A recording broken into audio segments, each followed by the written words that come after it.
You're right. Watching this 27 years later, it's a little bit hard to relate because that is not how we interact with modern technology anymore. The only kind of way you kind of like modernize it a little bit is through AI a little bit, because that's a little bit more of the unknown that we're relatable, that we can relate to today. I actually just had the idea for a horror movie, which is somebody's talking to ChatGPT, Gemini, one of those. And rather than just spitting back fairly generic text, it actually starts talking to you and actually starts warning you about something, or it starts to try to get you to do something.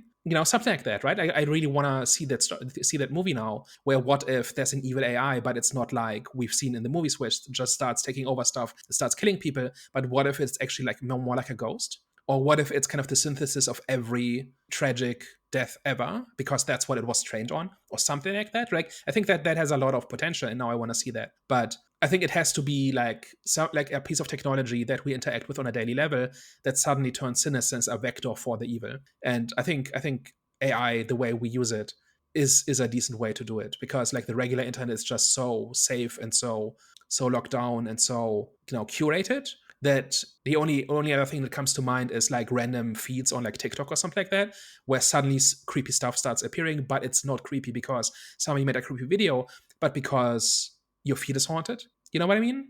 Like, I think that could be kind of cool, and I hope that somebody does something like that, because I think that is how you recreate that feeling of technology used every day kind of going wrong in these kinds of ways. That would actually be a really interesting way to do it, where maybe you scroll across a TikTok page that only has one follower for whatever reason, and it's like a creepy image, and if you don't scroll past it within a certain amount of time, like you kind of like start. I don't know.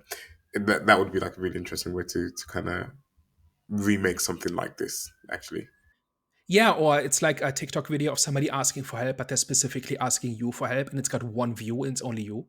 Something like that. And every time you scroll away, it keeps coming back. It keeps getting weirder and creepier. yeah. I'm freaking myself out a little bit now because I'm in a No, dark literally, room. genuinely. But it's no. I think that's a cool idea. And if any Hollywood executives are listening, I'll send you my bank details. If you send me a message. I just think it's a cool idea, and I think that is the kind of thing that Ring taps into, and that is kind of hard to relate to today.